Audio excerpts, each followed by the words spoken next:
Assalamu alaikum guys, welcome once again to English Land. Hope you all are doing well. I'm also doing well. Anyway, আজকে আমরা আলোচনা করতে যাচ্ছি অ্যালফাবেটের আর যে বিষয়গুলো আমাদের প্রিভিয়াস লেসনে বাকি ছিল। আমরা তো কথা দিয়েছিলাম যে আমরা চেষ্টা করবো আমাদের সাধ্যমতো একদম বেসিক থেকে অ্যাডভান্সের দিকে অগ্রসর হওয়ার জন্য। আমরা কন্টিনিউয়াসলি ভিডিও শেয়ার করব আপনাদের জন্য, আর আপনারা যদি ভিডিওগুলো দেখে উপকৃত হন, যারা জানতে চান ইংরেজিকে ভিতর থেকে এবং বেসিক দিয়ে শিখতে চান যেন ভবিষ্যতে আপনার ইংরেজি নিয়ে প্রবলেম ফেস না করতে, তারা হচ্ছে ভিডিওগুলো দেখে দেখে নোট করে শিখলে আমার মনে হয় উপকৃত হবেন। বাই দ্য ওয়ে, আমাদের কিন্তু ইংলিশ ল্যান্ডের এইচএসসি অনলাইন অ্যান্ড হচ্ছে অফলাইন কোর্স চালু হতে যাচ্ছে। আপনারা ইন্টারেস্টেড হলে হচ্ছে আমাদের স্ক্রিনে দেওয়া নাম্বারে যোগাযোগ করুন। সো চলুন আমরা অ্যালফাবেটের দ্বিতীয় যে সেশনটা সেটাকে ফ্রুটফুল করার চেষ্টা করি। আমরা প্রিভিয়াস ক্লাসে জেনেছিলাম 26 লেটার্স, একটু রিভিশন করি চলেন, তাতে আমাদের নিলাম 26 লেটার্স, সেখানে 5টি ছিল ভাওয়েল, অন দ্য কন্ট্রারি 21টি ছিল কনসোনেন্ট। বিসাইডস দুইটা ছিল কি? দুইটা ছিল হচ্ছে সেমি ভাওয়েল, ডাব্লিউ এবং ওয়াই। আজকে আমরা একটু ডিপার ডিসকাশনে যাব। সেটা হচ্ছে আমরা কি জানি ইংরেজিতে সবচেয়ে বেশি ব্যবহৃত, I think the most common letter কোনটি? সেটি হচ্ছে ই। সবচেয়ে বেশি ব্যবহৃত লেটার হচ্ছে ই। ই এর আরেকটু ব্যাপার স্যাপার আছে, মানে ই সম্পর্কে জানার মতো কিছু আছে। দ্যাট ইজ সামথিং স্পেশাল জন্য ই এর কিন্তু সাউন্ড গুলো ডিফারেন্ট হয়ে থাকে।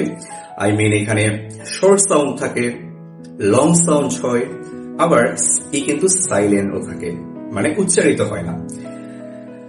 উদাহরণ না দিলে কিন্তু বিষয়গুলো ক্লিয়ার হচ্ছে না, তাই না? তো এই উদাহরণ শেয়ার করছি। সেটা হচ্ছে আমরা যখন বলি পেন, কলম ইংরেজি আমরা বলি পেন, আমরা কিভাবে বলি যে please give me a pen, টান দিয়ে বলি, আমরা কিন্তু লং করি না, বিষয়টা শর্ট করে বলি। সো এটা হচ্ছে short sound. I think net, net, PEN, pen. আবার আমরা যদি লক্ষ্য করি, যখন আমরা বলি দেখা ইংরেজি কি সি, আবার এটাকে কিন্তু এভাবে বলি না আই সি আ বার্ড, এভাবে বলি না, আমরা বলি আই সি আ বার্ড। এই যে ডাবল ই আছে এখানে আমরা হচ্ছে লং সাউন্ড করে থাকি, সি। ইন্টারেস্টিং ম্যাটার হচ্ছে যখন ই শব্দের শেষে আছে তখন কিন্তু সেটা আমরা সাইলেন্ট রাখি।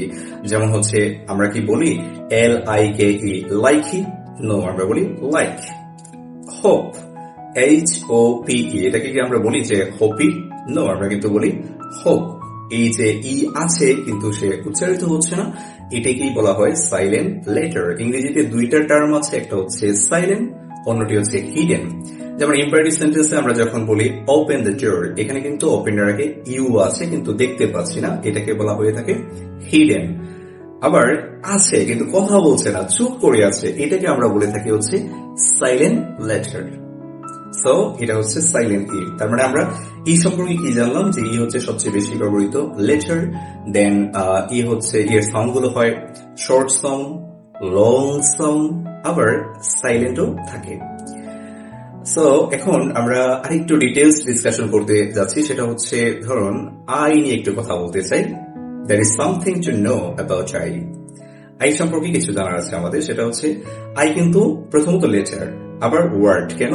আই এর একটা মিনিং আছে। আমরা বলেছি ইংরেজিতে সবচেয়ে ছোট শব্দ হচ্ছে দুইটা, সেটা হচ্ছে এ এবং আই। এ মানে একটি, আর আই মানে হচ্ছে আমি। এইবার যদি এরকম করে কি কখনো ভেবে দেখেছি আই কি আসলে নাউন নাকি প্রোনাউন? এটা কোন ধরনের পার্সেস স্পিচ?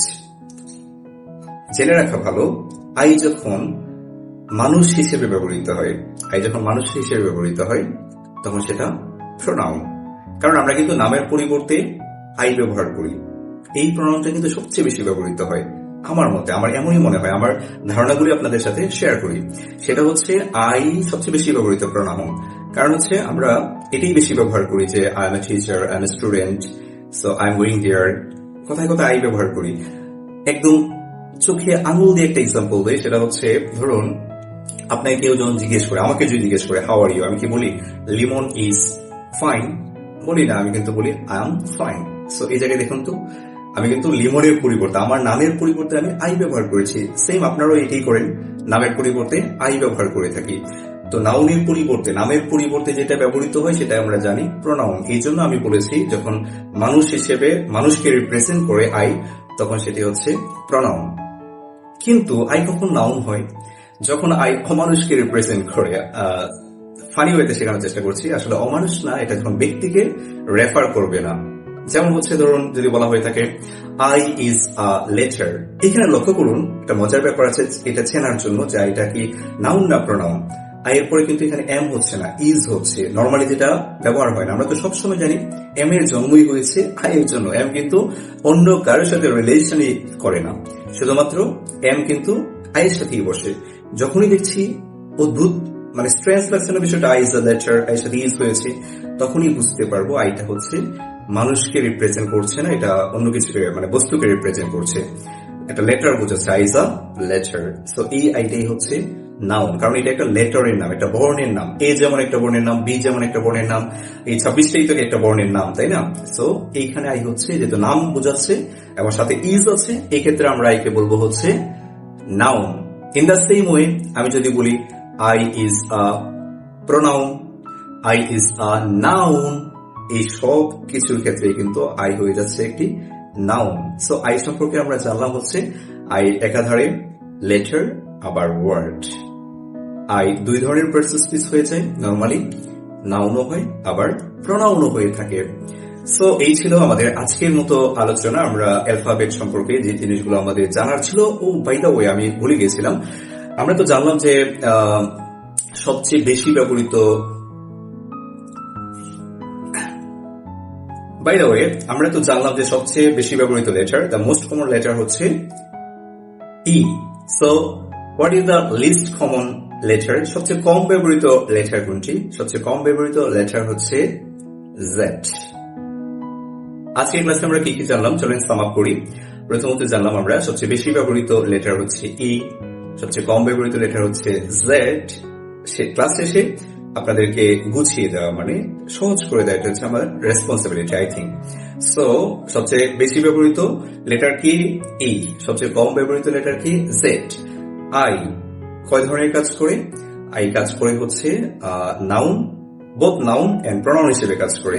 পাশাপাশি আমরা কিন্তু ই এর যে সাউন্ড গুলো আছে, short sound, long sound, silent, এই ব্যাপার স্যাপার আমরা এই ক্লাসে শিখতে পেরেছি। So if you have enjoyed this video, please inspire us through like, comment and share. Thanks for enjoying this one and please wait eagerly for the next one. Allah Hafiz.